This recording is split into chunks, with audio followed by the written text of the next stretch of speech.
ملګرو سلامونه او نیکی هیلې. نن 8 مارچ دی او د میرمنو نړیواله ورځ نمانځلی شي. د میرمنو کردار په هر وخت کې اهم پاتې شوی دی.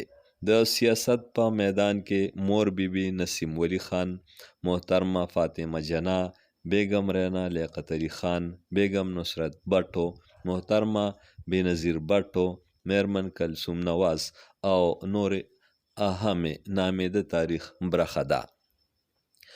د میرمنو د نړیوال ورځ په دې اهمه موقع باندې زه تاسو سره یو اهمه مرکه شریکول او شاملول غواړم. دغه مرکه محترمه رخشنده ناز سره شوې ده چې په دې وخت کې په پیښور کې د خیبر پښتونخوا د صوبایي محتسب په اهمه چوکۍ ذمهواري ترسره کوي. دا مرکه په اردو کې شوې ده ځکه چې محترمه رخشنده ناز د اردو ژبې ویونکې ده، خو په خیبر پښتونخوا کې دا وخت د ټولو نه په اهمه چوکۍ باندې د میرمنو دپاره هم دغه محترمه رخشنده ناز دغه اهمې ذمهواري ترسره کوي. جی میرا نام رخشندہ ناز ہے اور میں پچھلے 26 سالوں سے عورتوں، بچوں، نان مسلم پاکستانی کے لیے نہ صرف پاکستان میں بلکہ میں نے انٹرنیشنلی بھی کام کیا ہے. ایسے ایشوز جن کو یو این کے لیول پر یا یو این کے فورم پہ ٹیک اپ کرنا ہو میں نے ان کو بھی ٹیک اپ کیا ہے. ویسے اوورآل میں سمجھتی ہوں کہ میں ایک ویمن رائٹ ایکٹیو اور پیس ایکٹیوسٹ ہوں. اور پچھلے سال 2 جنوری 2019 کو پروونشل گورنمنٹ نے جب میری سلیکشن کی as ombudsperson for protection of women at the workplace, protection of women against harassment at the workplace, تو میں ایک صوبائی محتسب کی ذمہ داری یہاں پہ ادا کر رہی ہوں.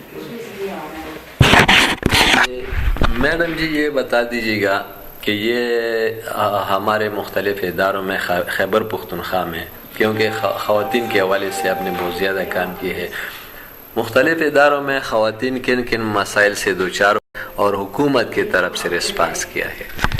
بہت شکریہ. دیکھیں مسائل تو جو کسی بھی ایک ترقی پذیر ملک میں اور پھر ان کے ملکوں کے اندر بھی جو علاقے انڈر ریسورسڈ ہوتے ہیں ان میں جو مسائل ہوتے ہیں، اور اس کے ساتھ ساتھ خواتین کے مسائل یہ بھی رہے ہیں کیونکہ ہم ایک ٹریڈیشنل سوسائٹی میں رہتے ہیں، اور خاص طور پہ ایک ٹریڈیشنل سوسائٹی جہاں پہ ایکسٹریمزم بھی نظر آتا ہے آپ کو جن جگہوں پہ، یا آپ کی کنزرویٹیو جو ٹریڈیشنل سیٹ اپ ہیں وہ بھی آپ کے اگینسٹ جب کام کر رہے ہوں تو وہ سارے مسائل اکٹھے ہوتے ہیں. میں ان مسائل کو 2 حصوں میں تقسیم کرتی ہوں.